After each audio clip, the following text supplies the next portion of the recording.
Chers amis Facebook, bonjour, je suis en joie, je suis tout excitée, comme une enfant qui vient de recevoir un cadeau à Noël. Ça y est, j'ai mon pied pour mon téléphone pour pouvoir faire des vidéos. Je vais donc vous gâter avec des tutos gratuits, je vais vous parler d'acrylique, je vais vous parler d'aquarelle, ce sont mes deux spécialités.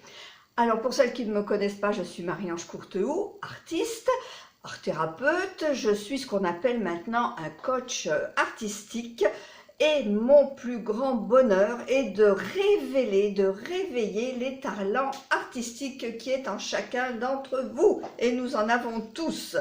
Voilà, donc aujourd'hui pour faire un petit essai avec ma vidéo et pour commencer, je voulais vous parler d'un produit qu'on appelle le gesso. Le gesso, quand vous achetez des toiles du commerce, elles sont enduites de blanc. Sinon, le tissu, dans la fibre du tissu, les peintures fileraient, d'accord ?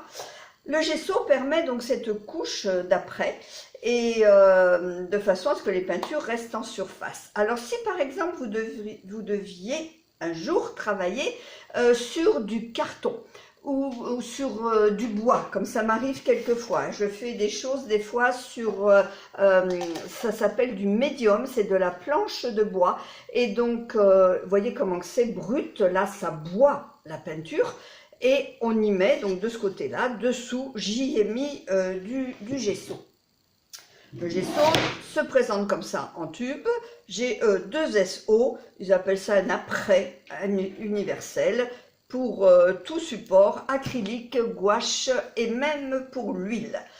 Alors ce gesso, il a aussi quelque chose de formidable, c'est que quand une toile ne vous plaît plus, puisque en tant que peintre et surtout en tant qu'artiste, vous savez qu'on peint avec nos émotions, donc moi mes émotions d'il y a 5 ans sont plus du tout les mêmes que celles d'aujourd'hui. L'énergie que je dégage dans mes toiles n'est plus du tout la même.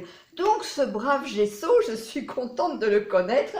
Et ça va nous donner ça. Vous voyez, sur une toile ancienne, où on voit dessous qu'il y avait des choses un petit peu abstraites, voilà, je me recule un peu, et bien du coup, toutes les grandes traces que vous voyez là de blanc, c'est le gesso.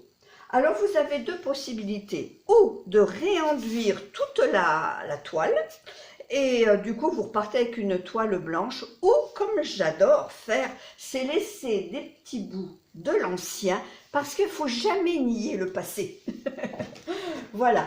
Et puis, surtout, ce gesso va nous permettre, même sur une toile qui est déjà un peu avancée, là, par exemple, je vais vous parler en toute franchise, j'en ai une que ça fait des mois et des mois que je prends et que je reprends et qu'elle ne me plaît pas et que je trouve des coins bien et des coins pas bien du tout qui font vraiment plus que cucu, comme on dit. Donc, voilà. Donc, ben, je vais vous faire ma petite démo de gesso.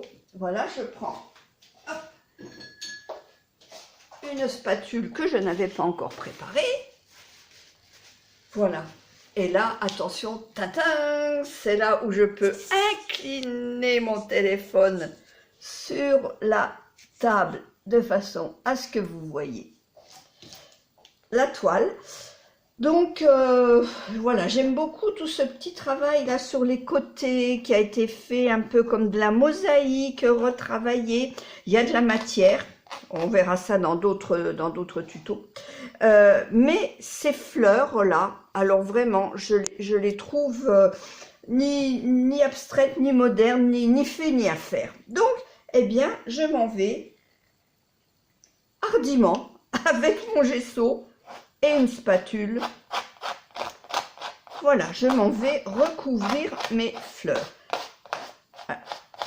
Alors ça peut-être pas, ça me plaît, mais peut-être que je vais refaire ma jointure après. Alors le petit gratouillis qu'on entend, c'est parce que j'ai de la matière dessous. J'ai travaillé avec des grains.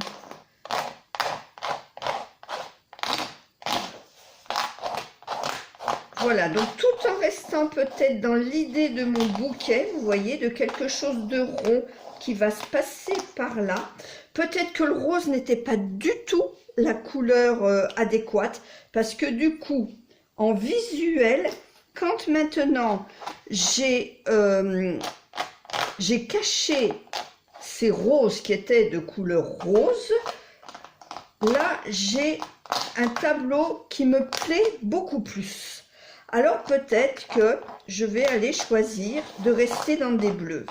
Peut-être que je vais y mettre des fleurs bleues pour rester dans ce joli camailleux là et de mosaïque, de vitrail. On dirait un peu comme un vitrail, d'accord?